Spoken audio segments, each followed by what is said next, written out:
bienvenidos al Foro de Ciencia y Tecnología del Ateneo Escurialense.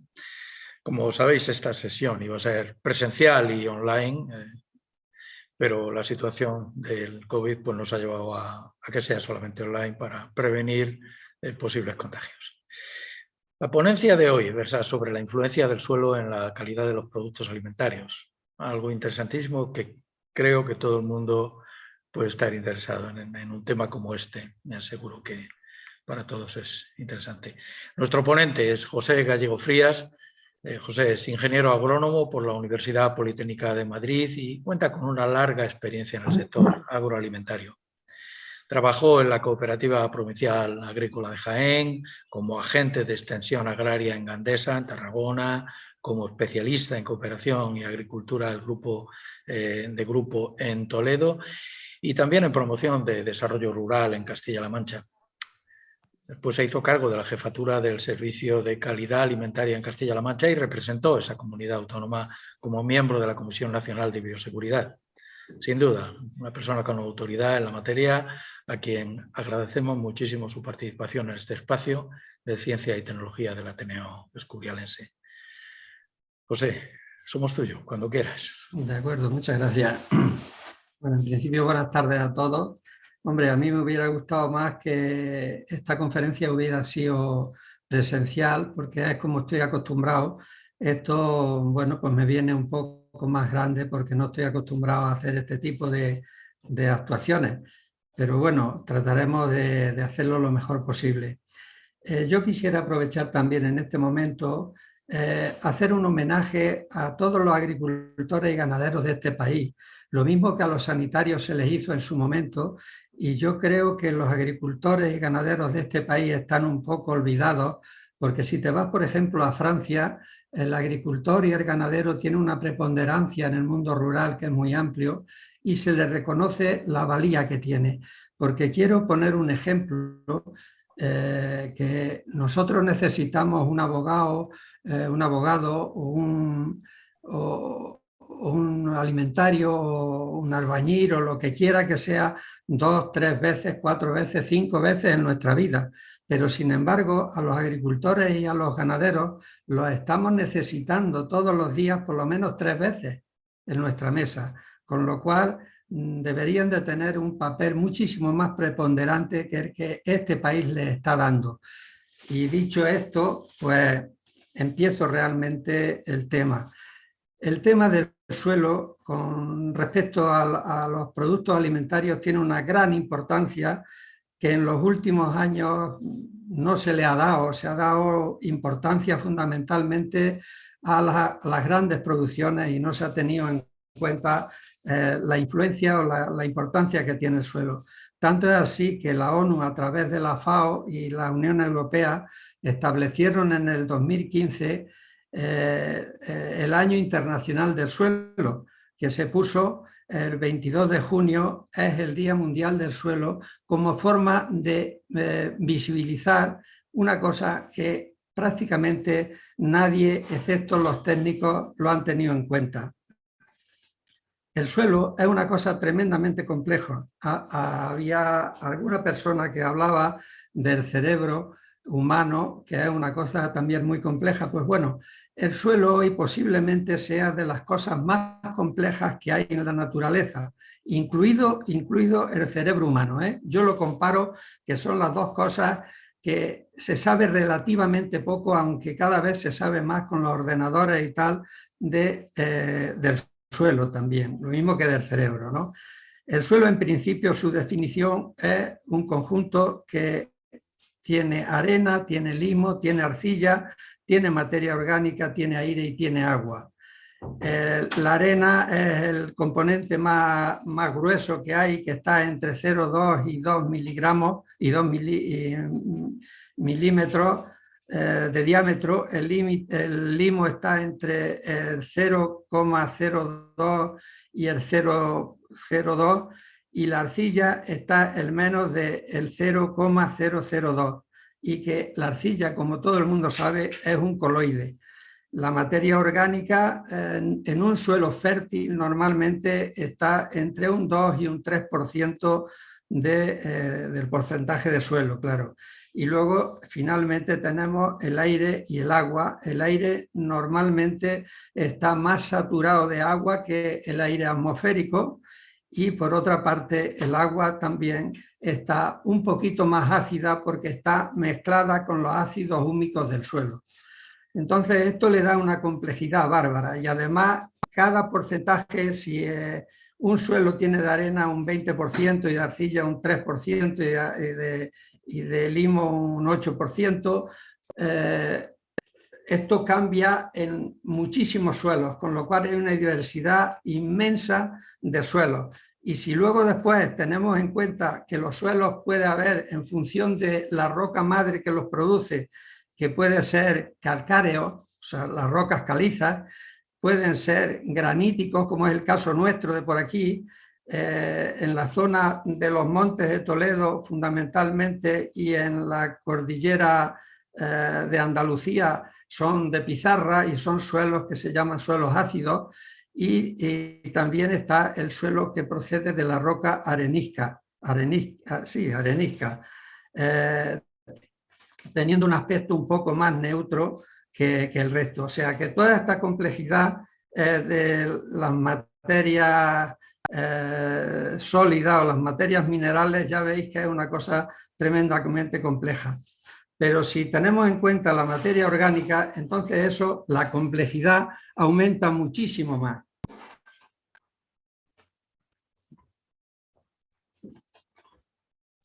La materia orgánica del suelo es la parte viva del suelo y es lo que le da la estructura y cohesión a los suelos.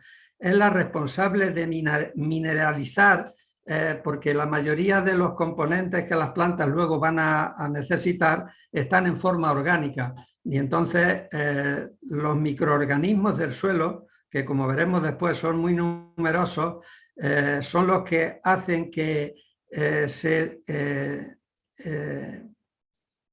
se solubilicen estos elementos como el nitrógeno, el fósforo, el potasio, los oligoelementos como el magnesio, el fósforo, el calcio, el cobalto, etc. Y además están los microorganismos que para que estos microorganismos puedan trabajar tiene que haber un conjunto, tiene que haber humedad y temperatura.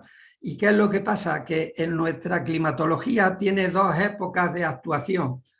Tiene en la primavera, que es cuando el crecimiento de las plantas es mayor, y un segundo crecimiento que se da en el otoño también en las plantas. Entonces es cuando estos microorganismos están actuando en el suelo, mineralizando la materia orgánica para que las plantas puedan asimilar esos productos.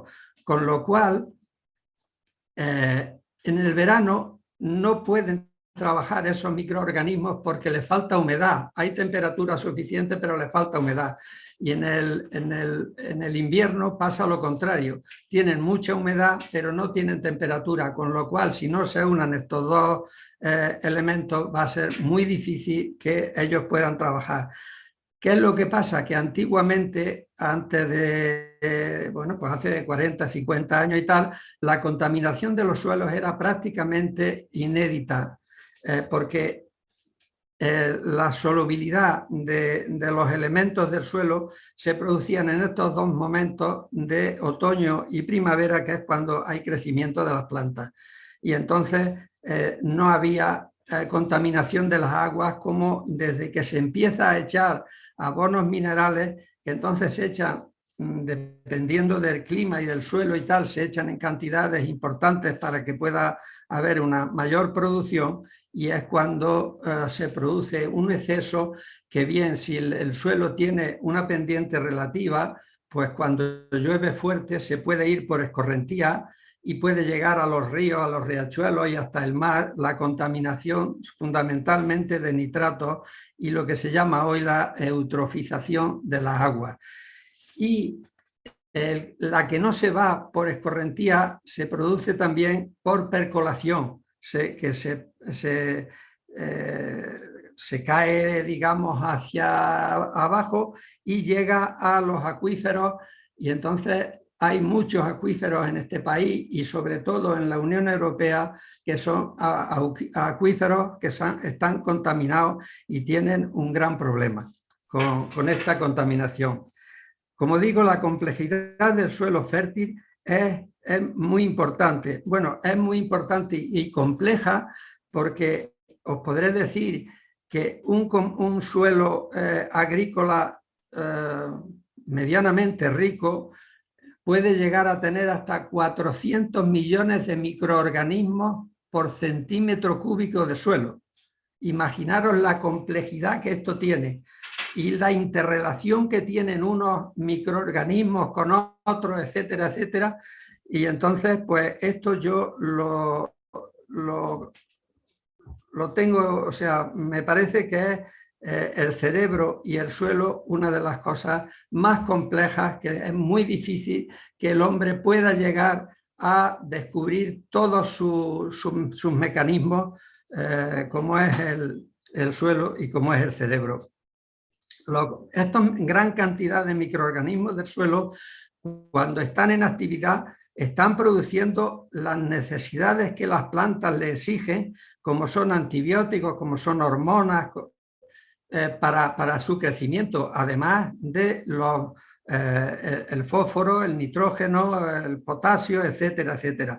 Y además, fijaros en lo que es la complejidad del suelo. Hay también unos hongos que se llaman micorrizas, que son los responsables de que los elementos nutritivos de las plantas lleguen a través de ellos. No es directamente la raíz que la absorbe del suelo, sino que son los hongos estos los que hacen de intermediarios para que el hongo, o sea, para que el mineral pueda entrar en las raíces de la planta e incorporarse a la planta para que pueda hacer luego su función clorofílica, etcétera, etcétera, ¿no?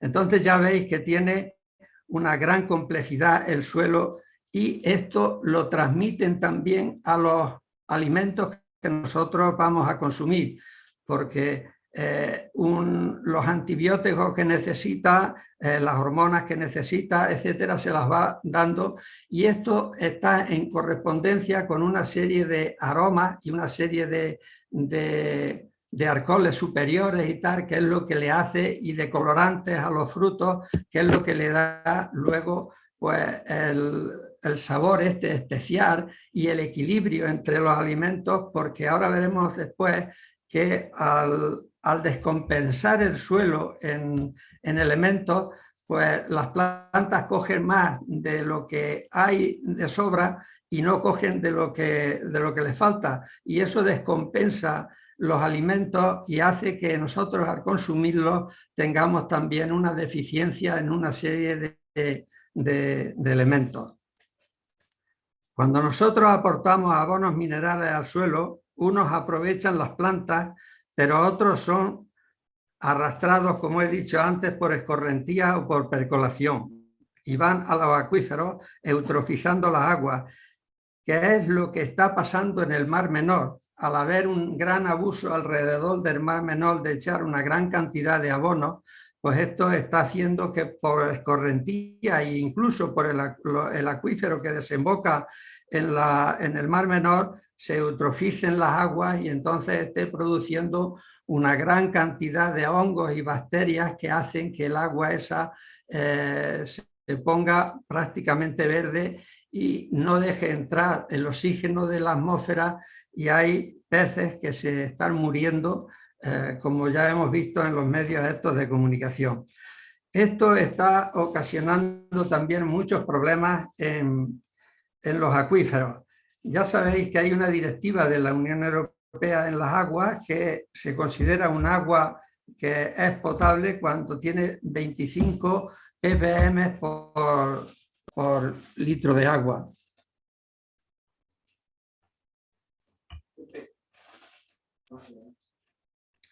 Y está en 25, que es el agua ideal para consumo, pero es permisivo hasta 50 partes por millón, que son los ppm. Sin embargo, cuando nosotros hacemos un análisis de los acuíferos Y sobre todo en España, que llueve relativamente poco, y sobre todo en la cordillera central hacia el sur, porque en el norte llueve algo más, pero no lo que llueve, por ejemplo, en Centro Europa y tal, que es donde más contaminación hay. Pero los acuíferos que nosotros analizamos en las zonas de regadío y en las zonas como por ejemplo puede ser Valencia y como puede ser la zona de regadío de Extremadura, eso, pues como se echan tantos abonos, el nitrógeno puede llegar a estar en 500 y hasta 700 partes por millón, con lo cual esas aguas son aguas que no se puede utilizar el ser humano y que incluso para la agricultura pues tiene muchos problemas con esas cantidades de nitrógeno. Y esto es lo que está pasando también en toda Europa, en Alemania, en Francia, en Inglaterra. Es uno de los problemas que tienen gravísimos las aguas, que en Francia prácticamente las aguas las tienen que embotellar en los Alpes, pero no pueden beber como hace 60 o 50 o 80 años bebían, la mayoría de las poblaciones bebían de los pozos que había en las llanuras estas de Centro Europa. Hoy esas aguas no se pueden beber, porque como están echando los agricultores tantos abonos para que haya una producción grande, porque fijaros el hecho este, que es lo que nos conlleva.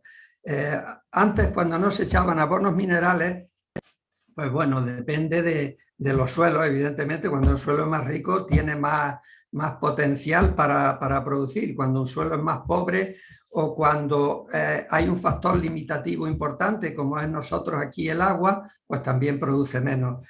Pero entonces, antes en las zonas de secano por aquí, en cereal, por ejemplo, se llegaba a unos 1.500, 2.000 kilos por hectárea de trigo y cebada y cosas de estas. Sin embargo, ya en los regadíos españoles y en Centro Europa se están llegando a coger hasta 10.000 kilos por hectárea. Eso se hace echando 1, 2 y hasta 3 toneladas de abonos minerales para que se puedan llegar a producir esas cantidades de productos, ¿no?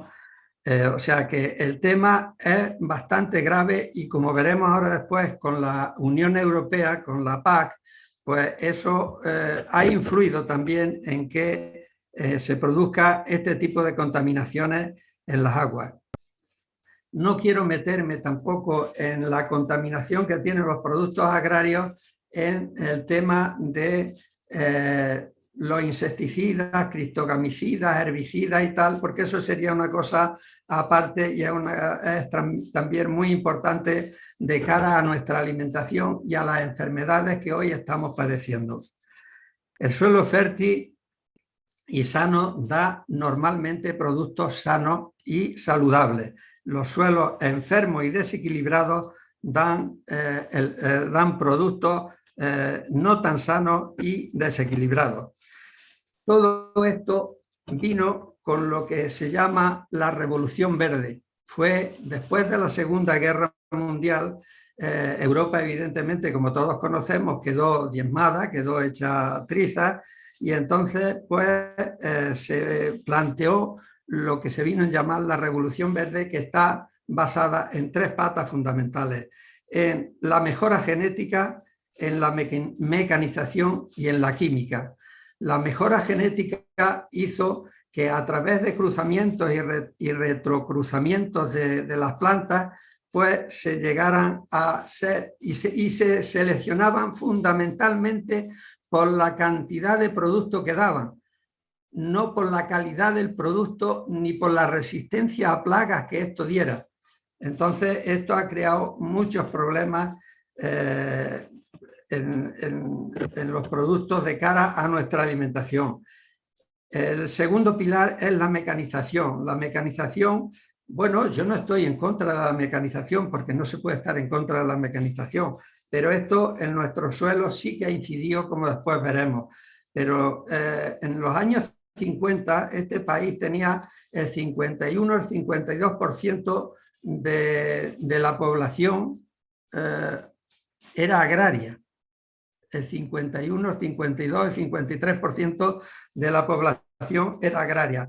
Hoy, con la mecanización, se ha llegado a tener el 3 y el 4% de la población activa es agraria nada más. Fijaros qué salto más tremendo ha sufrido este país, la agricultura, con lo cual nos están diciendo que la España vaciada y esto, pero si esto es verdad, si es que cuando no hay trabajo en el medio rural, la gente se tiene que ir donde hay más trabajo, que es a las ciudades, etcétera, etcétera. Y el tercer pilar es la química. Entonces, la química fue el aumento de la producción de abonos minerales, la producción de insecticidas, de criptogamicidas, de herbicidas, y entonces esto nos ha creado muchos problemas de salud, porque se dice que no tiene gran importancia esto, pero sí que la tiene, porque la contaminación que hay por los productos químicos que se utilizan en la producción agraria, pues es inmensa. Esto está produciendo una gran cantidad de alergias y de cánceres y tal, porque imaginaros que si yo pongo siempre el siguiente ejemplo, que si un insecto pesa 3 gramos y con 0,01 o 0,2 ppm o miligramos de insecticida es capaz de eliminar, de matar a ese insecto, si nosotros esto lo hiciéramos una regla de 3 para equivaler cuánto necesitaríamos nosotros con 70 80 kilos de peso que tenemos e ingiriéramos esa cantidad de herbicida, nos mataría exactamente igual que al insecto, aunque se diga que eso no tiene importancia. Y además no solamente eso, sino que hay algunos insecticidas, como son los organofosforados, que nosotros los estamos comiendo con las frutas, las verduras, etcétera, etcétera, y los estamos acumulando en los tejidos adiposos. Y llega un momento determinado que una persona tiene cáncer y tal, porque sus células se han envenenado de esos insecticidas que nosotros estamos consumiendo diariamente. Y no solamente es el insecticida, porque el insecticida, todos los insecticidas, depende de qué, pues tienen un periodo de seguridad, que tú lo haces el tratamiento y no lo puedes coger el producto hasta los 15 días, 20 días, 10 días, lo que quiera que sea. Pero hay veces que eso no se ha analizado como es debido y estas moléculas de insecticidas con la luz del sol se degradan, pero se transforman a veces en metabolitos, que esos metabolitos son incluso muchísimo más perjudiciales para la salud humana que el propio insecticida, ¿eh? Y sin embargo eso no se tiene en cuenta. Pero bueno, esto no es tema de esta charla, y entonces, ¿qué es los resultados que nos ha dado la Revolución Verde? Bueno, pues la Revolución Verde nos ha dado, en principio, nos ha dado un aumento de las producciones en general muy grande, muy amplio, en detrimento de la calidad y en detrimento de la resistencia que tenían antes las plantas a las plagas y enfermedades. Todo eso no se ha tenido en cuenta, no se ha tenido en cuenta nada más que las grandes producciones, que es lo que nos interesaba. Luego salió el Plan Mansor en Europa, que es el inicio de lo que fue luego después la política agraria de la Unión Europea. Y la política agraria de la Unión Europea, en principio, se daba la ayuda que, bueno, la política agraria esta, lo que en principio se dijo, este señor, el Plan Mansor y tal, era que las ayudas de la Unión Europea eran para compensar la pérdida de renta que tenían los agricultores. Bueno, eso era verdad, porque no querían que los precios de los productos alimentarios subieran mucho para los consumidores. Cosa que hoy todavía se sigue con ese criterio, porque hay veces que se está produciendo por debajo de los costes de producción. Pero entonces la política agraria esta sufrió tres etapas. En principio se pagaba, la política agraria, o sea, la PAC pagaba por la cantidad de producción, con lo cual aquellas personas, aquellos agricultores que más producían, incluso echando abonos de sobra, pues son los que más primas les daban, los que les daban más dinero. Entonces esto hubo movimientos dentro de los consumidores en Europa y tal, diciendo que como el 40% del gasto del presupuesto de la PAC iba a la agricultura y luego estaban envenenando los acuíferos, los suelos y a las propias personas. Entonces esto se quitó y se puso que era por superficie. Entonces se daban unas subvenciones por superficie a los agricultores, pero ¿qué es lo que pasaba? Que esto también, una vez que se analizó a los cuantos años de estar dándolo, se vio que el 20% de los agricultores se llevaban el 80% de las ayudas. Entonces dijo, esto no es justo, se está dando a los más ricos y sin embargo a los más pobres no se les está ayudando, se les está ayudando menos. Y entonces ahora hace ya 5 o 6 años y ya la PAC que entra en enero de este año lo contempla eso mucho más, que lo que se da es por las medidas agroambientales. O sea, todos aquellos agricultores que velen más por el medio ambiente, sus ayudas serán mayores. Entonces, estas son las 3 etapas por las que ha pasado la Unión Europea a través de la PAC. Pero esta revolución verde es verdad que nos ha traído un aumento de las producciones, pero también ha traído una gran contaminación de nitratos, de herbicidas, de insecticidas, etcétera, etcétera, que no estamos dispuestos hoy a permitirlo eso. Y también ha hecho que se deserticen los suelos, porque estos abonos y sobre todo los abonos nitrogenados hacen que disminuya fuertemente la materia orgánica. Y entonces es lo que ha hecho que la vida del suelo disminuya. Antes decía que podían llegar hasta 400 millones de microorganismos por centímetro cúbico del suelo, pero cuando los suelos los desertizamos por echarles demasiado abono, pues esto se llega a la mitad, incluso menos de la mitad. Llega a haber en momentos determinados que es prácticamente un suelo desertificado, que se parece más al desierto que a un terreno de cultivo, con lo cual la vida ha disminuido de los microorganismos una barbaridad. La erosión, la materia orgánica es la responsable de cohesionar todos estos elementos del suelo y no dejarlos sueltos. Entonces, la erosión también hace muchísimo daño, tanto la hídrica como la eólica.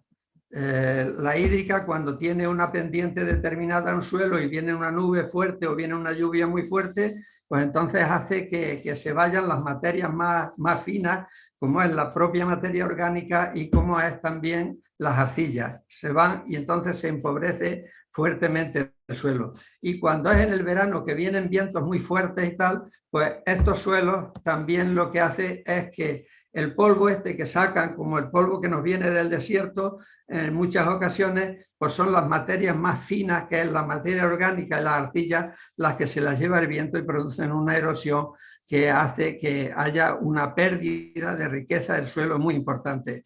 Y por otra parte también hay una salinización de los suelos. Cuando se echa muchos abonos y llega el verano en nuestra climatología, pues el abono está disuelto en el agua del suelo. El agua del suelo se sube para arriba por capilaridad, la seca el sol y entonces todas las sales que lleva disueltas se quedan en la capa superficial de los suelos y hay momentos determinados, como en Almería y en algunos otros sitios, que la salinización es tan fuerte que las plantas no aguantan cultivar en esos niveles de salinización.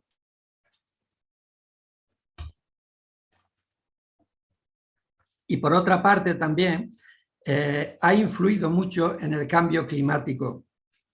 Y voy a decir por qué. Normalmente los suelos en España y en Europa y tal están entre un 2 y un 3%, como decía antes, de materia orgánica. Los suelos que hay por aquí, por nuestra zona, en toda la España agraria, pues hoy la mayoría de esos suelos no tienen ni el 0,5% de materia orgánica. ¿Qué es lo que ha pasado? Que esta materia orgánica se ha oxidado por dos factores. Uno, por echar abonos nitrogenados, que lo que hacen es oxidar la materia orgánica. Y por otra parte, la mecanización ha hecho, como cuesta muy poco trabajo trabajar las tierras ahora, se monta un agricultor en un tractor y le da una vuelta, le da 2, le da 4 al suelo, y entonces eso se oxigena mucho el suelo. Y al tener oxígeno, la materia orgánica se oxida, se quema, y entonces se va a la atmósfera. ¿Qué es lo que ha pasado con esto? Que de pasar en los suelos de un 2 o un 3% de materia orgánica al 0,5%, son millones y millones de toneladas de CO2 lo que se han ido a la atmósfera. O sea que la agricultura ha contaminado fuertemente el gran problema que tenemos hoy con el cambio climático, con el calentamiento global de la atmósfera.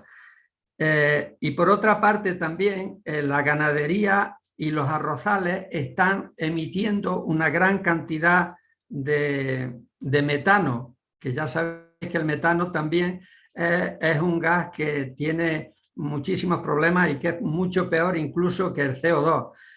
Ya sabéis que la materia orgánica, si se oxida aeróbicamente, produce CO2, pero si esa misma materia orgánica hacemos que fermente anaeróbicamente, se produce el metano. Y entonces en los arrozales se produce metano, porque la materia orgánica que hay ahí, el agua no le deja que tenga oxígeno y lo que hace es burbujear y salir muchísimo metano. Y por otra parte, la ganadería extensiva... Un momento.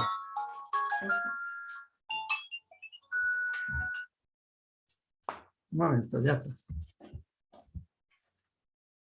La ganadería extensiva, que nosotros conocemos por aquí, que tanta hay y tal, cuando come hierbas de los campos, etcétera, etcétera, el metano que echa es relativamente poco. Pero en el momento en que esas ganaderías nosotros queremos que en vez de un ganado que van a matar en 30 meses, nosotros queremos matarlo en 18 meses y que tenga los 500 o 600 kilos de peso, tenemos que aportarle mucho pienso compuesto y fundamentalmente pienso que tiene que ser proteico. Entonces las proteínas en la panza de estos animales hace que eliminen muchísimo metano. Entonces esto es uno de los problemas también que tenemos, el haber intensificado la ganadería. La ganadería extensiva produce muy poco metano, pero sin embargo si la intensificamos sí que produce una gran cantidad de metano, que eso es un problema también para la atmósfera, para el calentamiento global. El tema de la materia orgánica es fundamental y entonces aquí tenemos que diferenciar dos cosas. Los suelos que hay en aquellas zonas donde hay una pluviometría mayor de unos 600 centímetros, 600 milímetros al año, más o menos, y aquellos suelos que están en menos de los 600 milímetros al año. Esto normalmente coincide, esto de los menos de los 600 milímetros al año, coincide en toda la cuenca del Mediterráneo. Y aquellos suelos que tienen una precipitación mayor de los 600 centímetros cúbicos son los suelos fundamentalmente europeos. Entonces, ¿qué es lo que pasa? Son dos cosas diferentes. El suelo que está en la zona mediterránea y el suelo que está en Centro Europa. El suelo que está en Centro Europa se produce mucho, echan muchos abonos, muchos insecticidas, muchos herbicidas, y hace que haya una contaminación muy fuerte, no solamente de nitratos, sino de los herbicidas, pesticidas, etcétera, etcétera. Pero la materia orgánica no se deteriora tanto, porque en el verano fundamentalmente, como tiene mucha humedad el suelo y tiene mucha luz, pues produce también mucha materia orgánica y entonces no baja tanto la materia orgánica. Pero en las zonas mediterráneas y en nuestro país es un gran problema el suelo, porque al disminuir la materia orgánica, porque se oxida por los abonos que nosotros estamos echando y por un exceso de labores que damos, entonces ha disminuido la materia orgánica y es lo que digo, que esta materia orgánica en ninguno de los suelos cultivados nuestros que no sea de regadío no pasa del 0,5% de materia orgánica en el suelo. La materia orgánica es lo fundamental que hay en el suelo, es lo que hace la cohesión, es la que retiene el agua, porque cuando se ha bajado tanto la materia orgánica, nosotros el factor más limitativo que tenemos en nuestras agriculturas, sobre todo del sur de España y del Levante, es el agua. Entonces, nosotros, cuando disminuye tanto la materia orgánica, hace que se le quite la esponja al suelo. O sea que los suelos, cuando ya tienen tan poca materia orgánica, pues se desestructuran y los espacios lagunares que forman se estrechan y hace que coja mucha menos agua. Incluso la misma molécula de materia orgánica es capaz de retener 60 veces más agua que la mejor arcilla que pueda haber. Con lo cual, esto es un gran problema porque el déficit más grande que nosotros tenemos lo hemos tirado por la borda. Os puedo decir una investigación que se hizo en Castilla-La Mancha, de que se cogía 1 metro cúbico de suelo con un 2% de materia orgánica y en otro cubo con 1 metro cúbico de suelo con 0,5% de materia orgánica. Se le empezaba a echar agua por arriba y cuando empezaba a gotear por abajo es que estaba a capacidad de campo, uno y el otro. Pero entonces se medía el agua que nosotros habíamos echado, en el 0,5 estaba entre el 70 y 80 litros.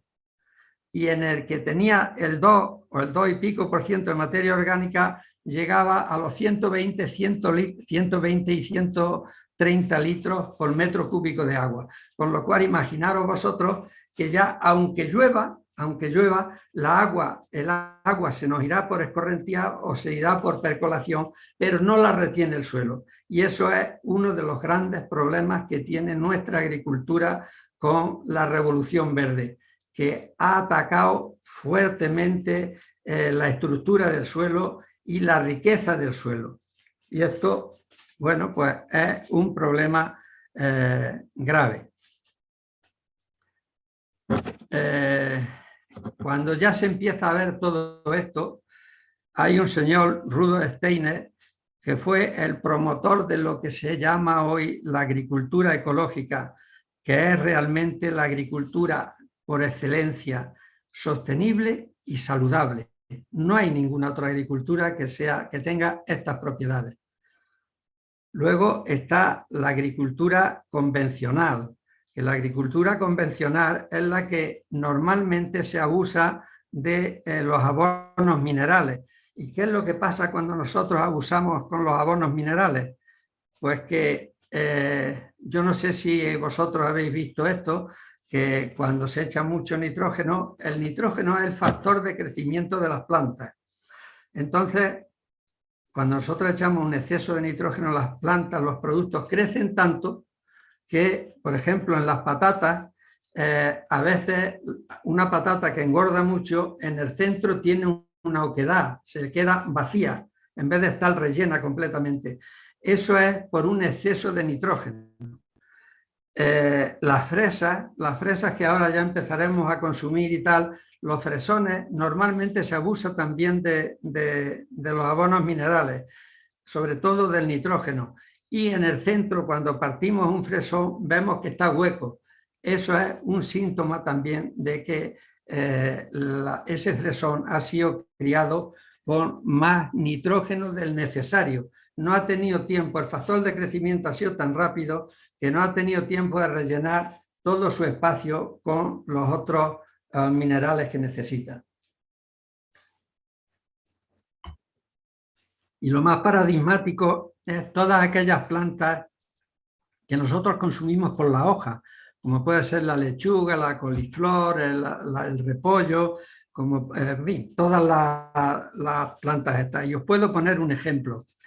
La lechuga que hace 50 años nosotros consumíamos, aproximadamente tenía unas 500 partes por millón de nitratos. 500 partes por millón de nitratos. Las lechugas que nosotros consumimos hoy, que son tan inmensas, que tienen 1 kilo, que son verdes, que son una maravilla, se te vienen a los ojos y tal, bueno, pues esas lechugas hoy están dándonos unos 3.500 y 4.000 partes por millón de nitratos. Eso nos está creando desde el punto de vista de salud unos problemas graves, porque nosotros cuando tenemos un exceso de nitratos y lo insalivamos cuando lo comemos, se producen las nitrosaminas, y las nitrosaminas tienen un poder cancerígeno muy fuerte y además pues tienen que también tienen son muy alergénicos. Entonces, hoy, como vosotros sabéis, hay una gran cantidad de gente que padece ese tipo de alergias. Y esto es fundamentalmente por el exceso de nitratos que nosotros estamos consumiendo, tanto a veces en agua como sobre todo en los productos alimentarios. Los cereales, por ejemplo, cuando nosotros echamos un exceso de nitrógeno, el magnesio está en unas proporciones muy bajas en nuestro suelo. Entonces, cuando no tiene la planta magnesio, coge el nitrógeno. Entonces, hay un desequilibrio en los cereales, tanto en la cebada como el trigo. ¿Y qué es lo que pasa? Que cuando nosotros consumimos estos cereales que no tienen o que tienen muy poco magnesio, nos producen enfermedades que antes no existían prácticamente para los hombres, la artrosis y también alergias. Las mujeres era normal antes que por el amamantamiento de los hijos tenían un 30 o un 40% de artrosis y era una cosa muy frecuente. En los hombres era infrecuente completamente. Sin embargo, hoy los hombres estamos padeciendo un 30% como mínimo artrosis. Esto me podréis decir, bueno, esto es que influye la vejez, evidentemente. Cuanto más mayor, cuanto más se ha alargado el periodo de vida, este tipo de enfermedades se acentúan más. Pero de todas formas, nosotros antes, con 30 o 50 años, no padecíamos artrosis, sin embargo, hay muchos individuos que padecen artrosis precisamente por esta alimentación.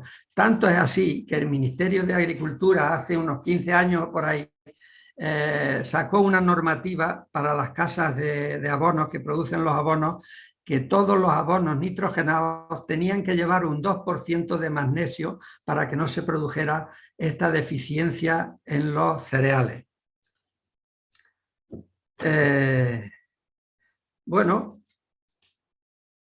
esto es una cosa que la investigación también ha hecho que nada más se vaya, como decía antes, hacia el aumento de la producción. Y tenía que haber habido también un aumento de la calidad, y eso no está reñido con lo otro. Tendría que haberse contemplado que hubiera medio un aumento de calidad en los productos, así como la resistencia a plagas y enfermedades.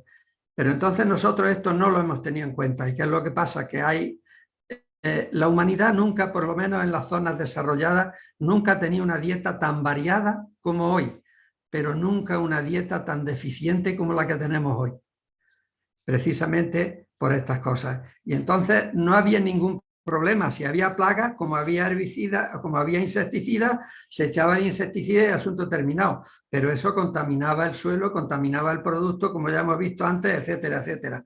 Entonces, hoy la investigación tiende a ser una investigación que potencie los procesos naturales del planeta y no como antes, que se iba solamente al aumento de la producción.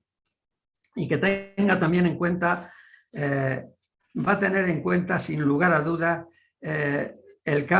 un cambio de valores en nuestra sociedad, en lo ecológico y en lo agroecológico también, compatibles con el medio ambiente, y podemos asumir productos de esto que, o sea, y tenemos que tener en cuenta una cosa, que hoy con los medios de transporte tan grandes que nosotros tenemos, yo creo que la pandemia esta ha venido a hacer una reflexión. Tiene que haber un cambio de valores éticos en nuestra sociedad y nosotros no podemos, por ejemplo, una ciruela que nos traen o bien de Chile o bien de Sudáfrica, cuesta producirla de calorías fósiles aproximadamente 1 caloría por cada kilo de ciruela. Y sin embargo, cuando llega a nuestra mesa, esas calorías se han necesitado en el transporte entre 5 y 6 kilocalorías. Con lo cual, esto es insostenible total y absolutamente. Por eso hoy se está más de la explotación a la mesa y la economía circular, etcétera, etcétera. O sea que hemos perdido en calidad de los alimentos y hemos aumentado mucho en cantidad.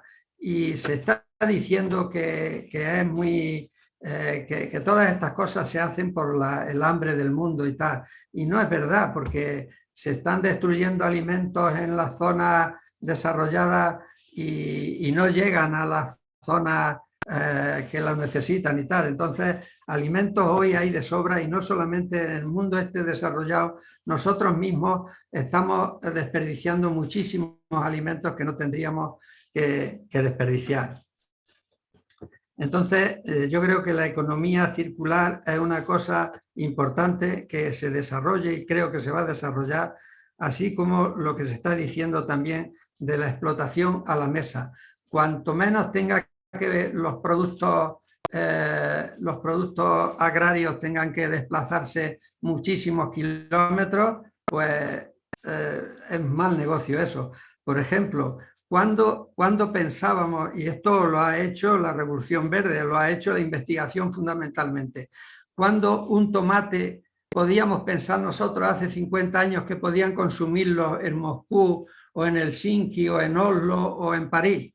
Eso era impensable. Un tomate que se cogía maduro de la mata y podía ir 10, 15 kilómetros por ahí, pero no más. Sin embargo, la genética ha hecho hoy que los tomates han perdido muchos aromas, mucha calidad y tal, pero son muy duros. Entonces estos tomates pueden transportarse a 10.000 kilómetros y no hay ningún problema. Y no solamente eso, sino que la genética hasta hace 15 años o por ahí se habían obtenido muchas variedades y tal por cruzamientos y retrocruzamientos, como he dicho. Pero sin embargo hoy, con la genética que se está haciendo, con el avance que ha habido, que hoy se puede cortar, dentro de un cromosoma se puede cortar un gen y ponerle otro gen. Por ejemplo, en los tomates, para no salirnos del tema, bueno, nos podemos salir también el algodón, por ejemplo, y el maíz, se les ha introducido a los productos transgénicos, estos que se dicen hoy, se les ha introducido un gen en el cromosoma que es resistente al glifosato, uno de los herbicidas más importantes que se están echando millones de toneladas en el planeta. Entonces eso es resistente y ya no hay que hacerle ninguna cosa. Se le obtiene ese gen y es resistente, se le puede echar herbicida, mata todas las hierbas menos el algodón o el maíz. Entonces, claro, eso tiene luego sus problemas porque, bueno, es lo más insostenible que hay. La agricultura más sostenible que ya he dicho era la ecológica. Después está la convencional que no es tan ecológica, pero ya la que es tremendamente no sostenible es la agricultura industrial. Que esto se está dando en Brasil, se está dando en Argentina, se está dando en Estados Unidos fundamentalmente, que es lo que se llama hoy la agricultura sin agricultores.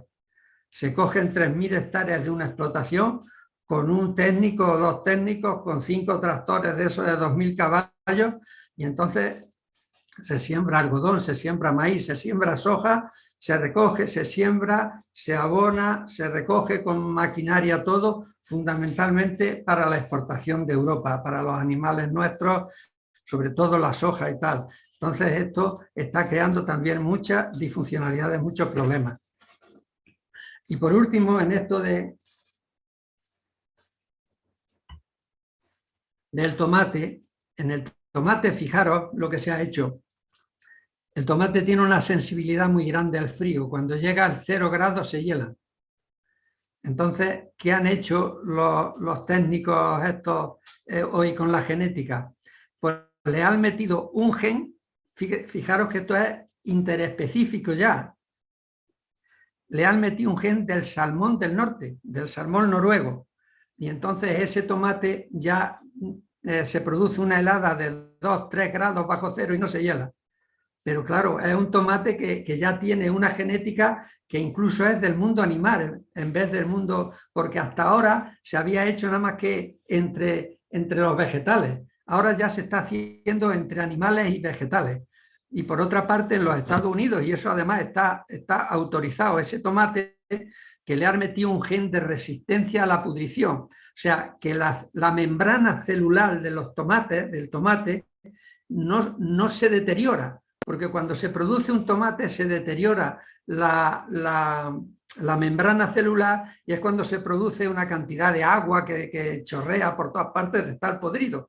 Bueno, pues como le han metido ese gen para que no se deteriore la membrana celular, son tomates que se cogen hoy y pueden estar 6 meses en la nevera sin ningún problema. ¿Qué es lo que pasa? Que nosotros a veces estamos comiendo un tomate duro y turgente, pero por dentro las células están podridas ya. No han podido aguantar. Lo que pasa es que su membrana celular no se ha podrido, no se ha deteriorado para poder soltar todos los líquidos esos que tiene la célula. Con esto quiero terminar y entonces voy a dar unas curiosidades, nada más. Dice que el suelo sostenible es el patrimonio más importante que tiene el agricultor. Si el agricultor se le envenena el suelo, si el agricultor se le deteriora el suelo por la erosión y tal, es su medio de vida, es su fábrica de poder producir. Entonces esto es un gran problema. La diversidad del planeta o la biodiversidad del planeta, el suelo le corresponde 1/3 de toda la biodiversidad del planeta, la tiene el suelo. Fijaros lo que eso es. Para que veáis lo que es el suelo, en el suelo la materia viva que hay por debajo de la superficie es mucho más importante que la materia viva que hay por encima de la superficie. Los kilos de materia viva que hay en el suelo son mayores que los kilos de materia viva que hay por encima de la superficie del suelo. Las civilizaciones antiguamente no eran tan analfabetas como nosotros hoy les creemos que eran, ¿no? Entonces, normalmente las civilizaciones anteriores hacían los pueblos en las colinas donde el suelo es más pobre y tal, y mantenían los suelos de vegas y tal, que era donde eran más productivos, en los que ellos los mantenían. Sin embargo, nosotros hoy, con las urbanizaciones, las carreteras, los ferrocarriles, etcétera, etcétera, no estamos mirando eso y la mayoría de los suelos los estamos sellando que ya no van a valer para ninguna otra cosa. Os voy a decir una cosa, en Alemania se están sellando diariamente. Sellar un suelo es aquel que se hace una construcción, se hace una carretera, se hace un ferrocarril o se hace algo, o se hace un polígono que ya no se va ya ahí no va a producir nada. Entonces se están sellando entre 12 y 15 hectáreas diarias de suelo en Alemania. Fijaros el gran problema que nosotros tenemos, pero la dimensión ya a nivel europeo, no solamente de Alemania, en Europa, los 27, en los últimos 50 años, se ha sellado suelo por una superficie equiparable a Portugal, Hungría y Eslovaquia. Imaginaros el suelo que nosotros hemos perdido y que no deberíamos de haberlo perdido si hubiéramos utilizado la cabeza de una forma racional. Y con esto termino y las preguntas que me queráis hacer, pues estoy a vuestra disposición. Espero haber aportado algo.